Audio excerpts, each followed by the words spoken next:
afternoon, Luke and everyone. Hope all of you all are doing well. FIBSCs, we have not met, but hoping to meet you all soon. Our today's session is very, very, very important for all of us because you guys are going to be pioneers in nutrition, health, and integrative nutrition in future, right? And one thing, that is for sure that happens is people are going to judge us, right? And there will be many opinions, and then we also have pressure. We are human beings at the end of the day. So today's session is for us on how to ensure that we take care of ourselves so that we can help our clients better. And none other than Luke will be able to help us and guide us out here, and hence this session. So Luke, I would want to ask you a few questions. My first question to you is, why is it important for healthcare providers and nutritionists to take care of themselves first? Great. So Himali, thanks for the session today, because, when I work with hospitals across the US and Dubai, we see patients today, the fear in them when they see unhealthy doctors, like a cardiologist, for example, who's unhealthy and obese. And patients today are now waking up and saying, if he can't look after himself, why is he treating me? The world is changing. Before, yes, the cardiologist may have his own or her own hormonal issues and reasons and overworked and no time to exercise. But the point is, the world can be very judgmental today. Okay, you want to walk the talk. If you're trying to help someone lose weight, but they look at you, the question asked today is, hey, if you're telling me to do this, how come it's not working for you? Absolutely. And in all fairness, it's a very valid question to ask. Because if we're preaching something, we should be walking the talk. It's very, very important for us to understand, nutritionists. Good afternoon, everyone, all the students out there. You may be the best in class. You may have the best talent and the best skill. But what's going to build you in your field of practice is the energy that you create with your patients. So if someone rejects you automatically based on how you look. And I'm not talking about being pretty or handsome or ripped or six-pack or having a size 0 figure. I'm talking if you're preaching weight loss or you're preaching obesity, okay? The expectation, the natural human expectation is that you are also doing something to stay fit. Okay, the world is a judgmental world because of the overconsumption of social media today and all of these things. People are very judgmental because their mind, whether they want to compare or not, is constantly comparing. Every time you scroll down, up unconsciously or subconsciously, your brain is comparing, looking at great bodies, looking at, oh, he does keto, maybe keto is great, or she's got a great figure, she does CrossFit, and the mind forms its own opinions. So we're living in a world today where we need to understand we are going to be health providers. Now, we can choose to be average or we can choose to be beyond average. My expectation of all the students, and my wish, not the word expectation, my wish for all the students is that we have already decided to be beyond average, to be extraordinary, because that's what we're meant to be. There are enough of average people out there in the world. It's okay. But it doesn't stop us from being extraordinary at what we do. And to be extraordinary, we don't have to be the smartest. We don't have to be the smartest. As most of you pass out over the years, I may turn out to be the least qualified when it comes to degrees and qualifications and stuff like that. But what I make work is experience, wisdom, constant learning, and walking the talk, constantly learning every day. So to answer your first question, Himali, yes, first we need to fill ourselves before we can fill other people. It's not selfish. Today, a lot of people pleasers and people who just want to make other people feel good all the time because maybe self-worth is low or self-confidence is low, or you just want constant validation to feel good about yourself because you're emotionally low, you don't feel good about yourself.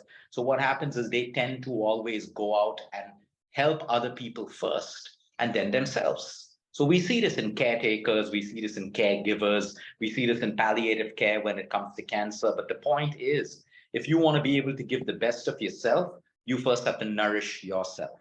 Absolutely. So you need to do that exercise. You need to look after your emotional health. It may not be the best. You could be depressed about something, but you're working on it. You're taking care of yourself first, because if you're depressed, how can you help someone else out of depression? If you're not physically fit, and you're tired all the time, can you give your best to the patient in front of you? If you're eating food that doesn't work with your brain and give you energy, it's all junk and processed, are you giving your best to your patient? You can't, because you have brain fog. You're lethargic because of all the extra carbs that you ate, sugar you put in your body. If you're sleep deprived, there is no way scientifically you can be sharp, productive, and creative the next day. So yes, Hemali, we need to fill ourselves first if we want to be the best at what we do. And in the space of healthcare, we have we have committed to giving our best. Absolutely. We have committed to giving our best because we have a human life in front of us that has trusted us with their body, with their mind, with their disease. So there is no excuse when it comes to delivering anything short of the best. So for that, I don't like to really use the word best. You should be effective. Anyone can be the best. We can hang up our degrees and diplomas in our fancy office. We can have a marketing team spend money and market our names and all of that stuff. But you don't want to be the best. You want to be effective with every patient that comes your way. How much impact have you made in their lives, no matter how small or how big? And now, because you're effective, that patient is going to tell 10 other people, and then 10 other people, and then 10 other people. And that is the difference between nutritionists who grow and flourish and nutritionists who will only be left behind, complaining, blaming, tearing down the system, blaming the market, blaming jobs, committing suicide because they feel XYZ reasons. You don't want to be in that category. At LSI, we want to train you to be tough. We want to embrace our weaknesses, our areas of opportunity. We don't want to be emotionally soft. Like half the world out there is pushing people to be emotionally soft. No, we want to be emotionally strong. And where we're weak and we're soft, we have to get better because the world outside there is tough. It's not soft. And that's why most people crumble today. They think that the world out there is soft. So they're taking all the ideals of social media and life that, okay, let's normalize this, let's normalize that. No, when it comes to the human body, when it comes to evolution and DNA, it is survival of the fittest. Period. That's not my rule. Every cell in each and every one of you right now is competing to live and die. Every cell in us is competing to live and die. The strongest cells survive. The weakest cells can become cancerous cells. The weakest cells can become inflammatory in nature. So we need to understand and remind ourselves of the harsh truths and reality of life. It is always survival of the fittest. I don't mean this in a competitive way. I mean this in a way that inspires you to understand that today we're in a city like Mumbai. We're the second most polluted city in the country. It is survival of the fittest. To survive, we have to have strong lungs. We have to have a strong immune system. For that, we need to do more than average. We have to exercise. We have to eat well. We got to sleep well. All of this is important because it is survival of the fittest at the end of the day. So yeah, Hemali, nourish ourselves first. So if we're learning something, are we practicing it first on ourselves? And that's how we do it. First, fill your cup and then go out into the world and fill other people's cups. So amazingly and rightly said, Luke. Kids, this is a message for you. You cannot fill from an empty cup. So you need to fill your cup. Absolutely important. That's not only physically, but emotionally as well, and with activity. So let's ensure that all of us are walking the talk. And second, very important message that Luke gave us is let's not go into the victim mode, or let's not go into that susceptibility. Instead, make your way, pave your path, even if it is difficult. You all can do it. When we have done it, and we are there to support you, let's do it. So walk the talk. Amazingly explained, Luke. Thank you. Luke, I have one more question. How do we reconcile the pressure to maintain a certain level of health and wellness with the reality that we are also human at the end of the day, and we also have our own health struggles? Right. So see, Himali, if health was a struggle because of the pressure that we have in life, let's look at the medical community. Okay. There are healthy doctors and there are unhealthy doctors. If there were only unhealthy doctors, we could blame the system and we could blame pressure. But the same medical fraternity has churned out healthy doctors and unhealthy doctors. It's the same thing with nutritionists. Okay. There can be a lot of pressure, but it's the choice of the person, because there are healthy nutritionists and there are unhealthy nutritionists. It all comes down to a choice and where we put the value.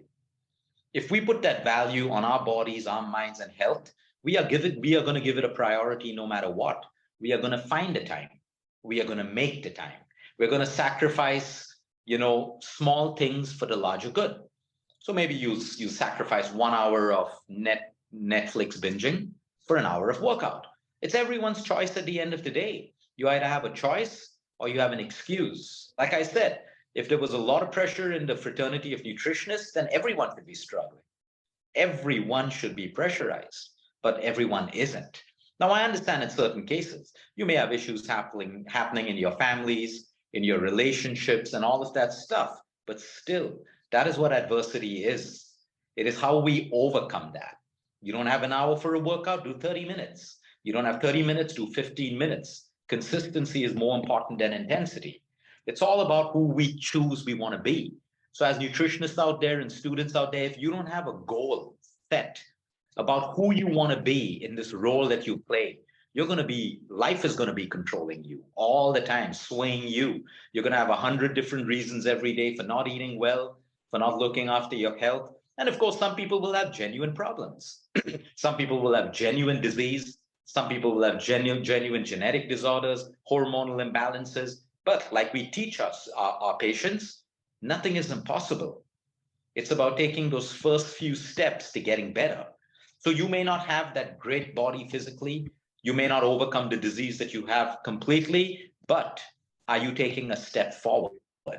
What matters is the effort that you're putting in. And if you're not doing anything about it, you can decide right now exactly how your roles in life are going to be, because the world is getting smarter and smarter. The other day, I was at a conference and they were asking, it was about veganism. So I'm not a fan of veganism for my own scientific views on it. The point is, there was a question from the audience speaking to the professors who were vegans. If you said so much through your presentation about veganism can do, how come you have so much of weight? How come you look older than your age? How come your hair is so brittle? These were questions asked genuinely by someone in the audience, and they couldn't back the answers. So the point is, if we're talking something, if you believe in something, you better have the right science and the right conviction around stating why your belief is there. It's not a belief because everyone in social media is saying it, or it's herd mentality, or everyone wants to take extremes in life today because extremes gives you attention. Attention gives you a sense of validation. So we have to be very clear. You may want to be vegan, and there's nothing wrong with that. But is your science right? Is the reasons for being vegan right? If it's respect for animals, religious, of course. But if you're trying to tell people veganism is healthier than vegetarian and non-vegetarian, the data tells you a completely different story. There are vegans with cancer, non-vegetarians with cancer, vegetarians with cancer. The data numbers are the same. Otherwise, we would be saying, hey, vegans are less cancerous. And we would be promoting that diet. But the data speaks something totally different. So it's very, very important for us to understand that what we learn, we speak with conviction. Conviction comes from a space of knowledge and the ability to walk the talk. So, for example, if I know a particular exercise works because it's worked for me, now I can guide my patients with conviction because I've been through the journey. I've been through the journey of that workout or that particular diet plan or that particular way of sleeping or that particular technique that can help me with emotional wellness. So it's very, very important that we understand all of these points in our growth. That's lovely takeaway, Luke. I would want to share something out here. So when I decided to study nutrition, I was overweight, and people told me, why do you want to study nutrition? You are not going to be walking the talk. However, nobody knew that I already had undergone twice and thrice accident on same leg, and I cannot walk like normal people do. My speed is much compromised. So I had two choices: to give up to their demand or to change my health. I can proudly say that being practicing as a nutritionist, I may look fat to many, but I know I'm much healthier and I can clock 20K steps without getting tired. So it's on us whether to take that pressure or to take it as a challenge and implement and improve our health. So thank you so much. Absolutely, Mani, that's a great point because, like I said, I want to remind everyone it's not about body shaming and it's not about a size 0 or a six pack. It's about improving our health. I know many people who would appear to be very obese, but their blood reports are clean. When you look at them, you think they have diabetes. or cardiovascular issues, but clean because they're doing and they're living the right lifestyle. And because of some genes or hormonal imbalance, they just can't lose weight. So we never judge a body because of that. The point is, if we have problems, we still can aim to have a very healthy life through the lifestyles and the way of living our lives. So Absolutely. thanks. Yeah. Luke, next question is, what strategies does one use to manage their own insecurities and vulnerabilities as a health expert? I think the biggest failure in people's success are their own insecurities and fear. I know top doctors who passed out of Harvard and Yale, and one or two out of them became really successful in their line of work. The others just became doctors or just became nutritionists. They had the same qualifications, the same years of study, the same curriculum, toppers in all their classes. The only difference was their attitude. Insecurity is a human problem. All of us have our insecurities. There's no one who doesn't have them. And if someone says it, they're lying. But it's what we do with those insecurities. Where have they come from? Sometimes insecurities come from our childhood.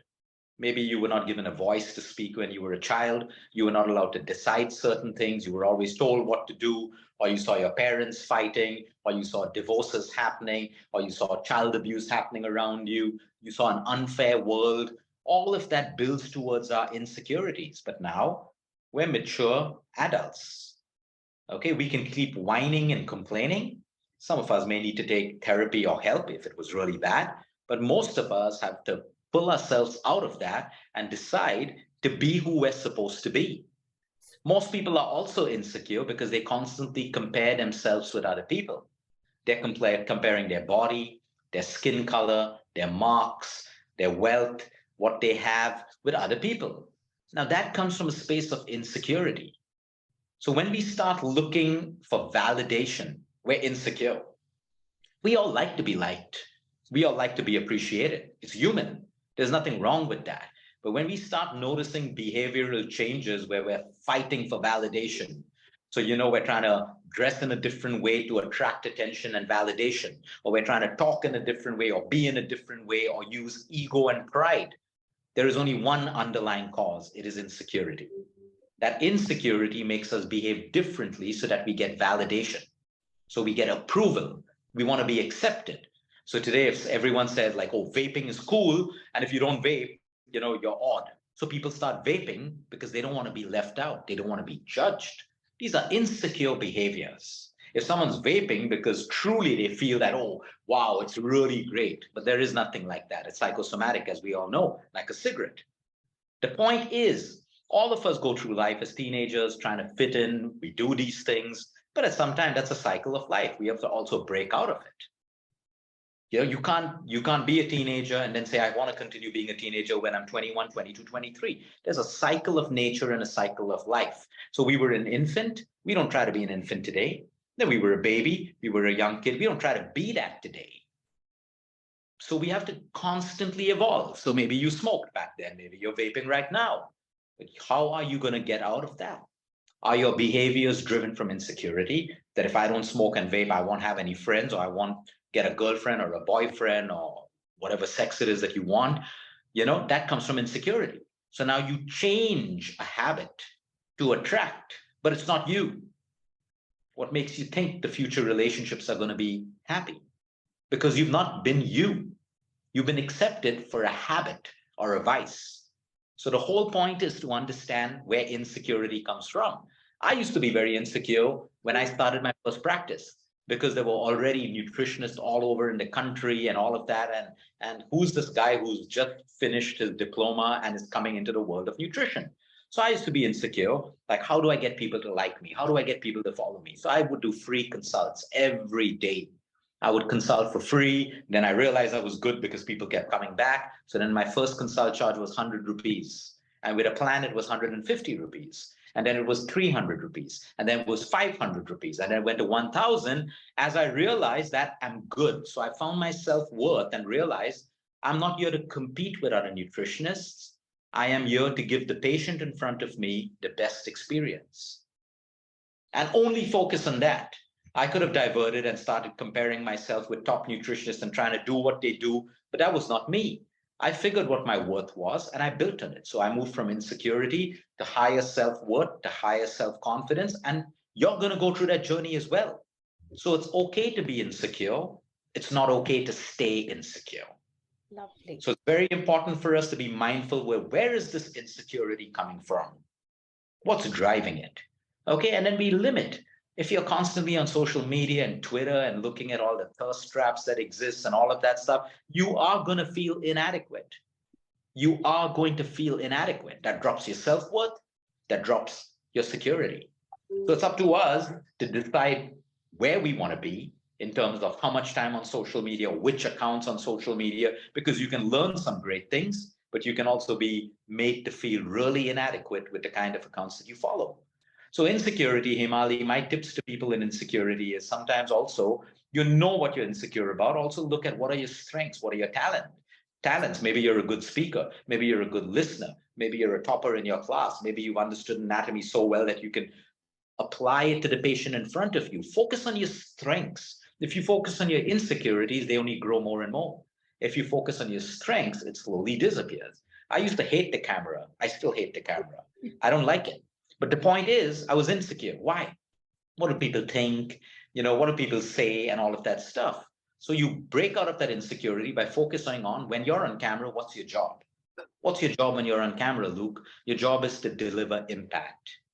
Whether it's a statement I'm making, whether it's a video I'm creating. So I'm focused on the subject, which is my talent, knowledge, education, and impact.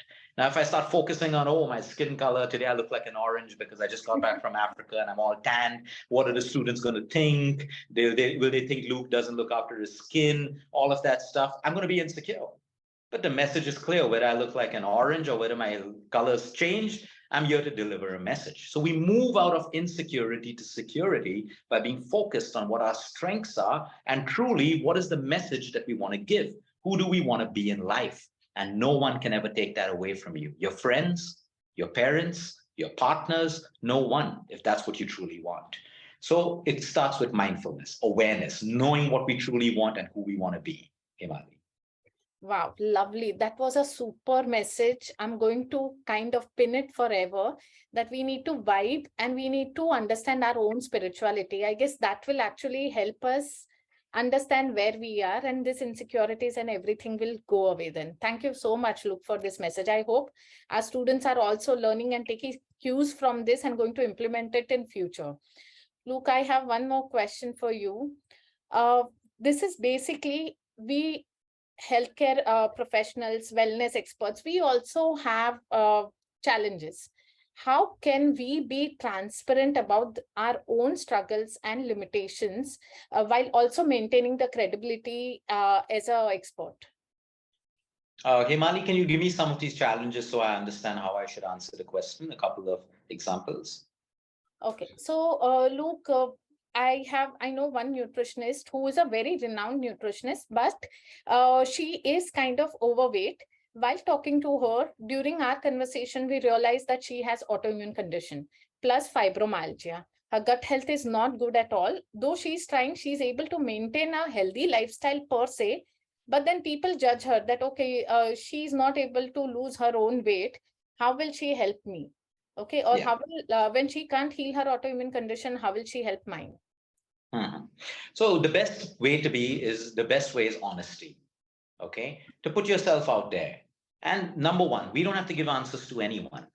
Okay, that's number one. Number two, if people want an answer, that's the truth. I have an autoimmune condition. I'm on steroids. Steroids make me put on weight. This is a life-threatening one. Let's say, for example, it's a systemic lupus. We know it's life-threatening. You got to take steroids. You can change your lifestyle, but you still may have to take steroids. Or you have fibromyalgia, or you have estrogen dominance. It's a genuine problem, but the message you need to send out is, I'm working on it. And like you have a condition, start working on it. Let's take an example of football. Okay, you've seen how fit the football players are. Now have a look at the coaches. Most of the coaches are not fit, but they have knowledge, wisdom, and experiences, and the respect of the fit players. A fit player doesn't go and say, oh, my coaches. The coach's job is not to play football and to run and to train like them. The coach's job is to coach. So as a nutrition fraternity, we want to be strong and put a message out there that it doesn't matter. None of us are perfect. I don't have to have a six-pack to tell people how to get a six-pack, right? It's someone's personal wish to get it. But what I can do is walk the talk. So if I'm saying sleep is important, I can't be sleep deprived and preach. Now, I may have a condition. So with my condition, I can help. Like I know if I get very, very, very stressed out, okay, I don't know the last time when that's happened, but it did happen when I got caught for something, and I would probably be answerable for it. So I broke out in these little hives on my calf and my thighs and stuff like that. It was like an autoimmune attack on my own body because my immune system was on the edge. There was fear, there was how am I going to react and stuff like that. And the moment the incident passed away, every hive disappeared. Now, I can say that, hey, there's a problem, whatever. I can take the learning and understand what is happening in, example, Himali's body when she's stressed out. And now I can correlate it with an autoimmune condition that she has and all of those things. Or for example, I do stupid things sometimes, like, since I'm constantly giving diets to cancer patients and all of that, sometimes I start eating like them. I'll realize at the end of the day, I'm not even eating 900 calories, or I just fast for lengthy times thinking. And then I realize, hey, this is you. That's their life, and with that awareness, you realize that, through my own journey of that fasting, I realized so many things about me. Now that adds to my coaching experience when I'm coaching other people. So I think it's a tough world out there. Women are going to be judged. Men are going to be judged. Everyone's going to be judged. When a woman goes through pregnancy, her body will change. She will be judged then. She will be judged after that because she'll be compared with women who have not gone through pregnancy. And likewise with men. But the point in life is, the bitter, ugly truth is, pick up any of the highest profiles in the world, whether it's a spiritual leader, okay, in India, or a pope in the Vatican, or someone who's doing great work. Mother Teresa, for example, we all studied her in school. Even they have trolls. Even they have people who have something to judge. So what does this teach us? People will be people. We can't become victims to them. We can't become victims to criticism. Our self-worth has to be so strong that no matter what happens, we know who we are. And if we've done something wrong, take the feedback and change. Absolutely. But the point is, be transparent about it. And that's what we're trying to build now, a nutritionist fraternity, because of late, someone reached out to me that, hey, Luke, there was a nutritionist in Jaipur who recently committed suicide. And it's because she did her pay. She kept asking for a pay hike in hospitals and she didn't get it. No one knows the right reason, but that was one of the reasons that, people are probably thinking about it. There are problems out there. The problem is when we are as nutritionists, we have to come together. We have to come together and solve these problems for people. If we try to be all perfect, what do you think people are going to expect from us? Being perfect. And how long will you hold that facade of being perfect? Because none of us are perfect. None of us are. So we can never fake ourselves through life. You can fake yourself a little while. You can fake yourself in the beginning of a relationship, but after a while, your true colors will come out in the relationship, right? The same thing with health and everything else. So be transparent. No, ask yourself a very honest and difficult question every day. Am I doing the best for myself? So if I have put on a little bit of weight or I have diabetes, am I really doing my best to get better? If the answer is yes, good, keep going. If the answer is no, the fault lies with you, that you're not doing your best, right? You expect your clients to do their best when they come to you. What about yourself? So it is so important for us to understand that when you put all these things together, it comes down to us first and then people later. So fill yourself, nourish yourself. If you don't meditate, example, you can never explain meditation to other people. You can't make them figure it out. If you never manifested or visualized and seen certain dreams come true, there's no way you can ever teach that to your patients. If you don't believe in the power of the mind, your diet plan is just a piece of paper. You can't coach them with conviction, manifestation, law of attraction, all of that stuff. Then you just become a below average coach, like many people, just doing a job. Today, artificial intelligence will have the possibility to replace most coaches in the future. But what it can never replace is the human emotion and understanding that you can bring into the relationship between you and your client. So no AI can ever replace that. So the point is, comes back to ourselves. Who are we today?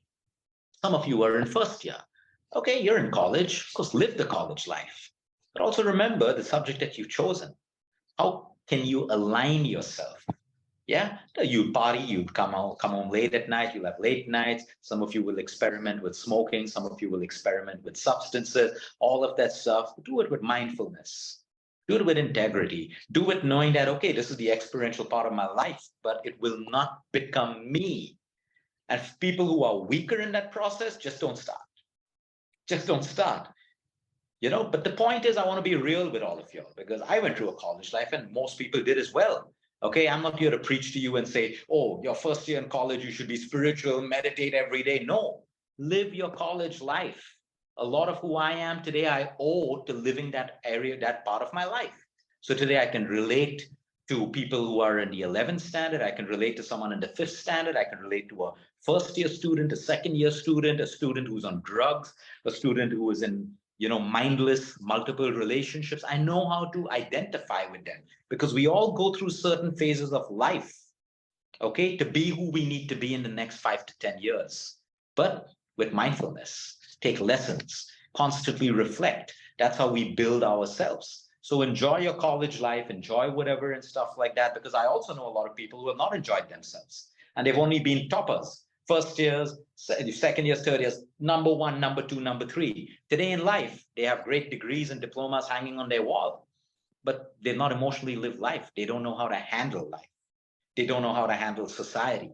They have social anxiety. They don't know how to handle people. They don't know how to handle failure. Because maybe in your class you're a topper, but in the world, it's not guaranteed, right? So live a life of balance. Study well, play hard, experience life, do all of these things. But it's very important for us as we grow as a community of nutritionists that we stand together. We all stand together for that number one cause, which is the patient in front of us. And for that, we need to invest in us. And if we can stand as a community, I have a vision where we have to break the medical system, not the medical system, the medical system's way of nutrition.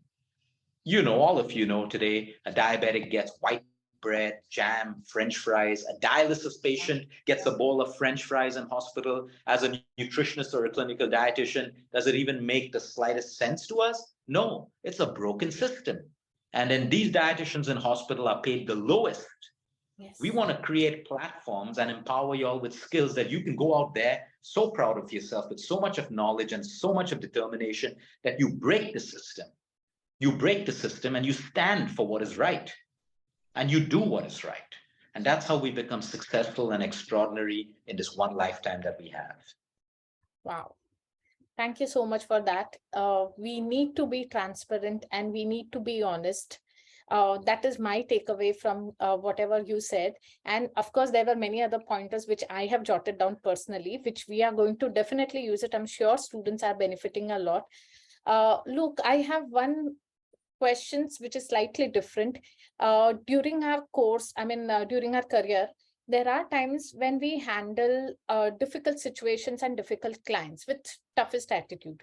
How do we take care of ourselves during such situations? So always remember in life, whether it's a client, a patient, a partner, a lover, or whatever it is, whoever it is, okay, when someone's throwing you attitude, they're only projecting their insecurities, fears, their tempers on you. Do not get attached to it. If it can pain us sometimes. Yeah, it can hurt us, but don't get attached to it. We're humans, it will hurt. We're humans, it will hurt. But the moment you get emotionally attached to it, that's your ego. That's your ego. Okay, we all have an ego. Sometimes I get angry with clients. Like I had recently had a 4th stage lung cancer patient who was like, I'll join your program, but I will not stop smoking 3 packs of cigarettes a day. I got angry to him. I said, don't waste my time. I'm not here to treat you. I have a whole line of other patients who want to get healthy. Okay, now whether it's ego, whether it's being eccentric, I don't know what it is. But the point is attitude. When people throw an attitude at you, understand that they are projecting. Some of them want to be better than you. Some of them are very insecure, so they need to feel. How do people feel important about themselves? How do they rise? By putting someone else down. So Himali, for example, between you and me, if I want to rise above you in an egoistic way, one way is to push you down and I rise higher. Yes. Or the other way is to buy respect, to earn my respect, and I grow without even having to push you down. Right. So the point is, whenever we have tough patients, be cool. Okay? Be cool. We can only do so much, right? Like they say, you can only take the horse to the water, but you can't get the horse to drink. No. It's up to the horse. You can kick the horse, you can whip the horse, but it will refuse to drink water. It's up to the horse. The same thing with people in life. A lot of you will learn in LSI and go home to your families and try to change them. And you're doing this wrong, you're doing this wrong, and your family will take this very negatively, because you got to understand, from the goodness of your heart, you want to help them. But everyone doesn't want help. I learned it the hard way. A lot of my own nutritionists learned it the hard way. We went home and we tried to change our families. And they get angry and they're like, who are you? And all of that stuff. Wait for them. They'll come back later. They come back later. And then you can help them. And then maybe even charge them sometimes, and then they realize the value. I'm joking. But the point is, attitude is real in all aspects of life. If you're going to emotionally crumble every time someone throws attitude at you, that's your fault. That's going to hold you back in life. Attitude is attitude. Everyone is different. Everyone has different emotions. So you cannot have an expectation that all of your clients and all of your patients are going to be good patients. So when you have good patients, appreciate them, hold it close. When you have bad patients, always remember, I also have good patients. It's okay. Every day is not going to be perfect, right? Sometimes you'll have a bad relationship. Sometimes you'll have a great relationship. That's how life is. So it's attitude. Remember, where's it coming from? People projecting. Someone's projecting on you. Okay, let them have their space. Let them calm down. Let them vent out. Let them talk. If they're attacking you personally, abusing you, foul language, all of that, of course, draw your boundaries. Okay, we've actually had patients fired from our programs. We say, yeah, take your money back, leave the program. We don't have emotional bandwidth to give you because we have so many other patients. So here's your money, please leave. Go straight away. So the point is, there are many ways to draw boundaries. And as you start experiencing life, always remember, okay, people project on one another. You also project on sometimes on people when you're angry. You will find yourself projecting your insecurities, your anger, your fear, your shortcomings. So it's just always awareness and mindfulness that we have. We should never be scared. Never be scared of someone's attitude. Like people will call me up, hey, Luke, this minister is coming to you and he's a very angry person. I just say, don't tell me all of that. What's his disease? I'm focused on the disease. He wants to be angry. He can be angry. He's coming to me for diabetes. So let me focus on diabetes. Got to keep our focus very, very clear. Lovely message, Luke, that let's not get our ego in between. And one more thing that, if somebody is giving us a bag of garbage, we are definitely not going to take it.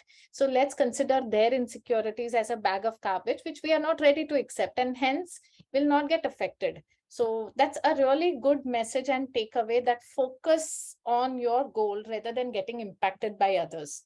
Thank you so much. Okay, Mali, to add to your garbage point, sometimes we can take the bag of garbage, but we don't put it inside of us. We just leave it at the side. So we show compassion. Yes. We take it, but we keep it at the side. We don't have to put it inside of us, right? We don't have to be attached and carry the bag everywhere we go, because sometimes that's compassion, right? Let people dump. Let them dump on us. Okay, but we're not attached to it. So they can't sink us, right? They can't pollute us. That's very important too. Lovely message. Thank you so much, Luke. I am definitely going to jot this down as well. One more question is, this is only for you. Luke, I know your schedule.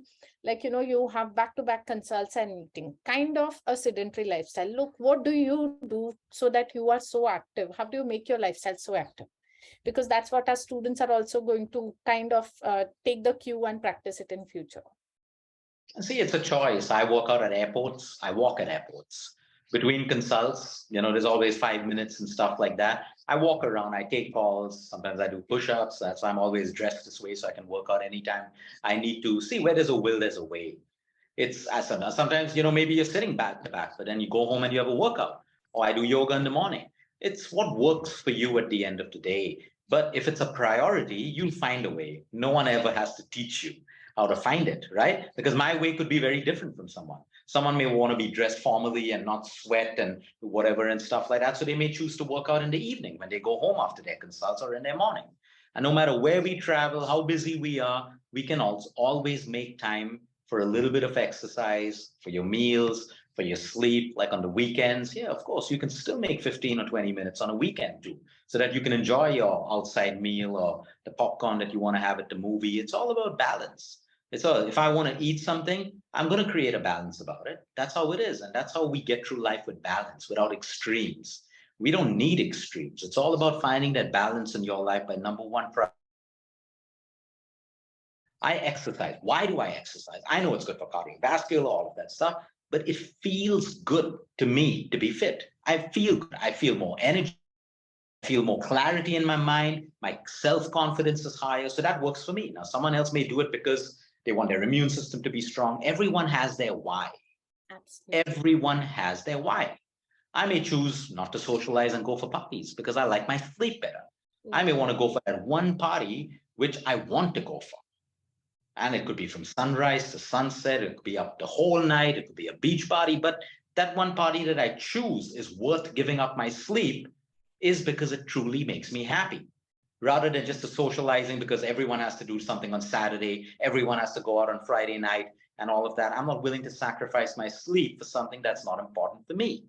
So everyone has to find their whys of why they do things. And if you don't have a solid answer of your why, you're either just trying to fit in, you're just trying to be a wannabe, or you just want to be accepted or approval. Know your why. Absolutely know your why. And sometimes we got to put ourselves in situations like a boring business dinner where you have to network, but you got to do it. So, just put a fake smile on and go and do it. But the point is, know your why. Why are you doing these things? Why are we doing these things? Why am I doing this call today? My why is very, very clear because there are so many nutritionists out there in the market already. When you pass out, I want the best for you. We want the best for you. So this little knowledge that you're getting right now is what separates you from the crowd. It's what separates you from the crowd. And how do I know this? Because it worked for me and it worked for my entire team of 160 people. That's why people come to us. Qualifications are the same. Some people out there are more qualified than many people in our team. But the point is, how do we separate ourselves from other people? By being extraordinary. And that's exactly my why for doing this video with you today. So now some of you will go home and reflect that, hey, yeah, I need to start getting my health in shape, my mind, I'm too emotionally low. Okay, fine. I'm depressed. What can I do to get better? Okay, because one day I may have a depression patient in front of me, right? So that's my why of doing today's session. Always find out what your why is. Lovely. Thank you so much. That the clear message over here is that you need to prioritize and decide on your whys. Like, I love exercising because it's like self-love for me. That makes me understand that, okay, I spend some time on myself. So each and every student out here, it's not only about exercises, but the kind of meal you eat, the time you sleep, and how you invest yourself emotionally and physically. Decide on your whys so that you can also be as successful as our mentor. Lovely. Thank you so much, Luke. Luke, one more question that I have many questions actually today, asking one more. Our job, what role do self-compassion and self-forgiveness play in the process of taking care of oneself as a health expert? We have to understand one thing in life. If we're unable to forgive ourselves, there's no way you can forgive someone else. Wow. There's no way. You can pretend to. You may say, oh, I forgive you, but inside there's resentment, there's bitterness and stuff. You can't be compassionate with other people if you can't be compassionate with yourself. Everything starts within you. So, yep, you got to forgive yourself for your mistakes. You got to be compassionate to yourself before you try to take that out. And that goes back to your first question, why we fill our cups first before we fill other people's cups. Otherwise, we're just acting. We're wearing masks. After a while, those masks become heavier and heavier and heavier, and we get exhausted. The best thing is strip those masks off and be who you need to be. Okay? Learn how to forgive first within you, yourself, other people. Okay? And self-compassion as well. Be compassionate. It's okay if something didn't go right. It's okay if someone didn't love you back the same way you love them. It's okay if you didn't get the best grade in class. All of these things are okay. First, be compassionate. It doesn't mean you're going to be a loser. You can still be tough with yourself. but first compassionate, and they say, now enough is enough. I want to get this grade. I want to make this next relationship work. And then that moves you on. But without self-compassion, you just become hard on yourself.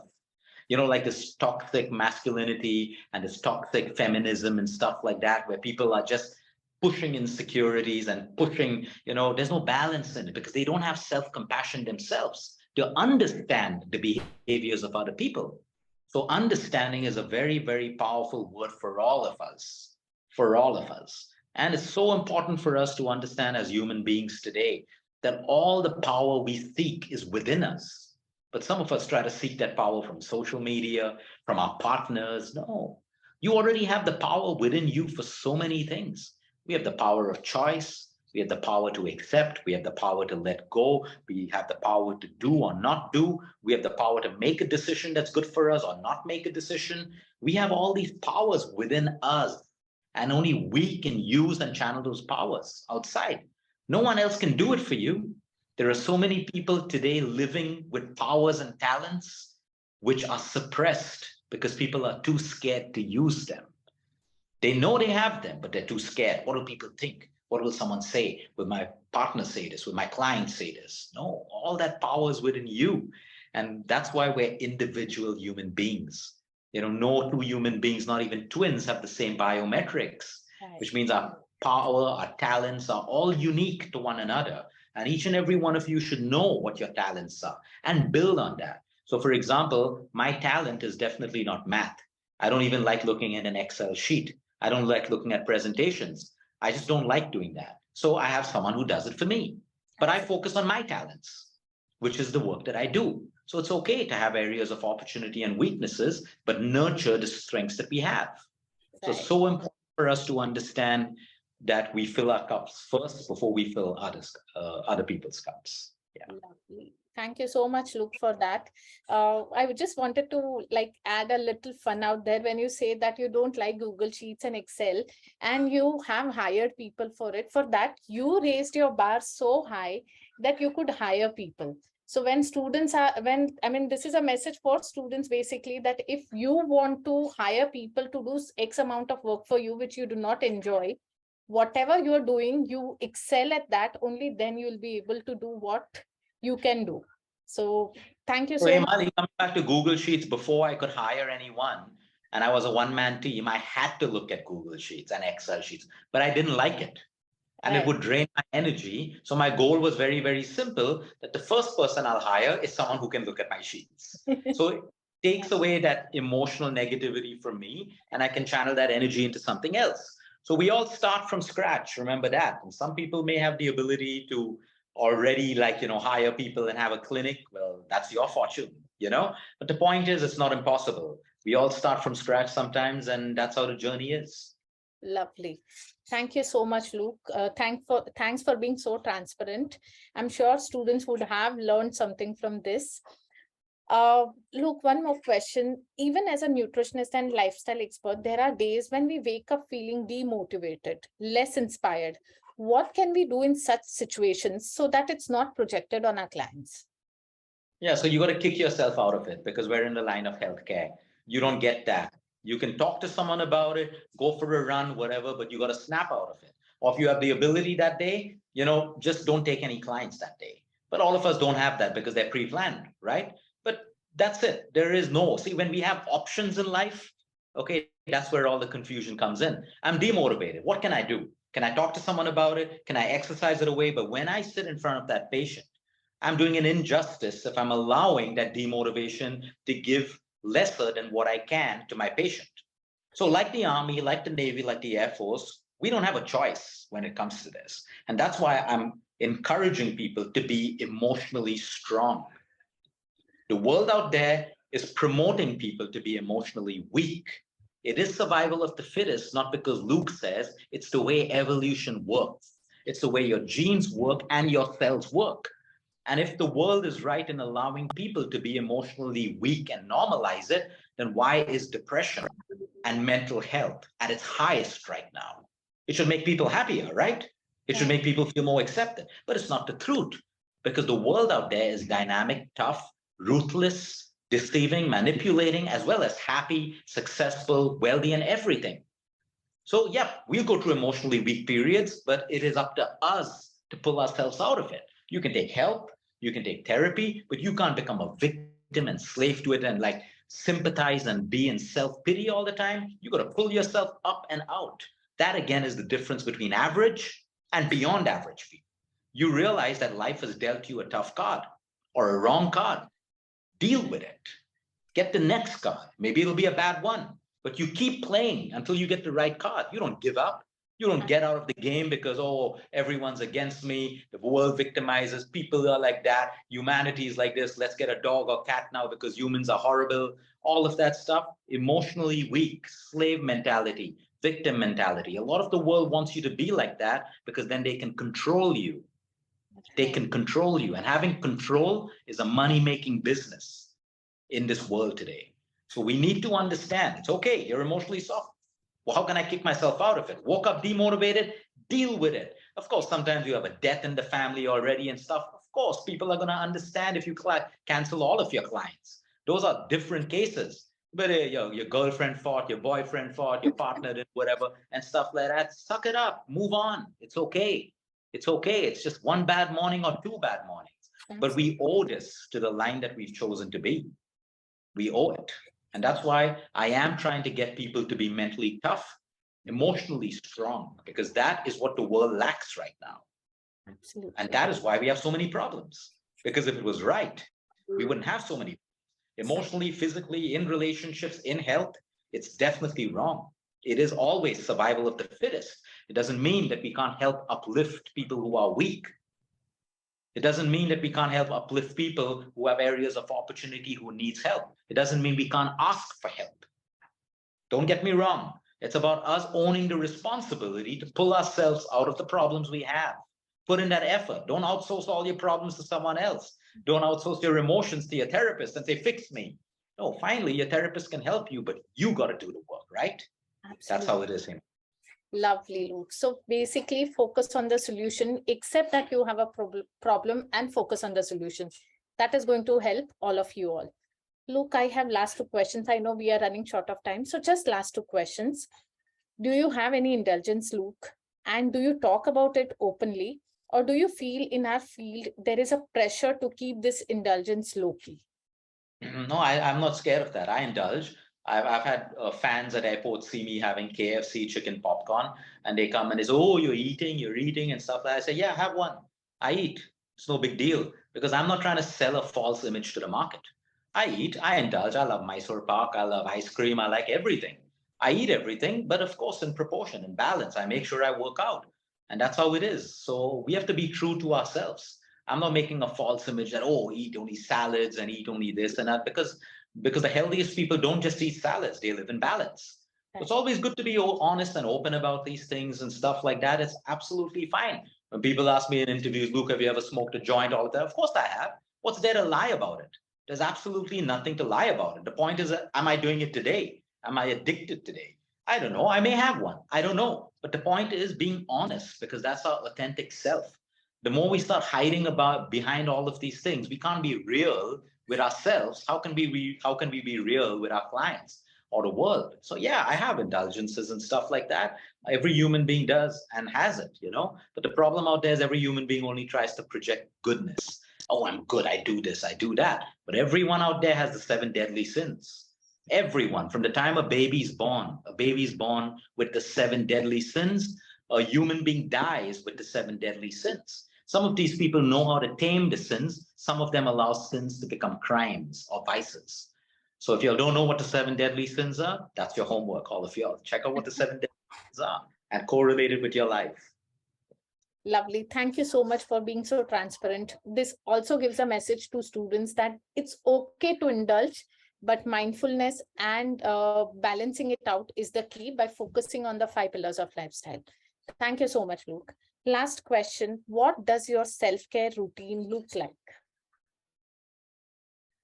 I don't really have a self-care routine. I just have a normal routine. I like to sleep. Sleep is the most important thing for me because it makes me happy. It makes me feel good. It makes me feel strong. It makes me feel productive and creative. So sleep is important for me. That's part of my self-care routine. Of course, movement or exercise, some days I miss it, but I'll do a little bit of yoga. I like flexibility. I like strength training. I like all of that stuff. I like healthy meals. And I also like my desserts and stuff like that. But I think my morning, that 1 hour in the morning is very sacred to me because that's the time I kind of align when I wake up. So I like to do a little bit of, I don't like meditating anymore, but I like to sit in silence. I like to do reflection. I like to think. I like to visualize how I want my day to be, how I want parts of my life to be. So that's my self-care routine. I mean, other than that, it's pretty much, there's nothing specific that I really do. And I like to learn every day. So I have 30 to 45 minutes of learning time, school time, where I will pick up a new subject or continue learning a particular subject because I believe that's my care as well for my brain, to keep learning, to keep humbling myself that there's always something new to learn out there. So yeah, that's my self-care routine. There's nothing really spectacular about it. It's what works for me. Yeah. Wow. Thank you so much, Luke. So yeah, these are the questions from our end. Luke, any message or takeaway that you would want to give to students? Do we have any questions from the students? Or what we can do, if we don't have time, we can collate some questions and we can answer them later, Himali. Yeah? For sure, Luke. We'll collate the questions and we'll share the answers with students post that. Yeah. Okay, great. So my Okay. message is very, very clear. Yeah, your grades are important, but you as a person is more important. It's what you do with those grades. It's what you do beyond those grades. Your grades won't fix a cancer patient. Your grades with the right attitude, with knowledge, with experience, with the will and the want to make a difference in your patient's life will help you. So always remember that and keep a balance in your life. Yeah. Thanks, Himali. I have to go. Have a great evening, everyone. Thank you for your time. Bye. Thank you so much, Luke. Bye. Bye. So students and coordinator, in case you have questions, please collate it and share it with us. We'll get them answered from Luke. Yeah. Lovely seeing many of you others who were whose videos were off. It would be great if you keep your videos on from next time. Because I prefer my students keeping their videos on. That's how I will be able to relate with you. Yeah. Thank you, Neo, for keeping your video on, and thank you, Adrian, for keeping your video on. Take care. Bye.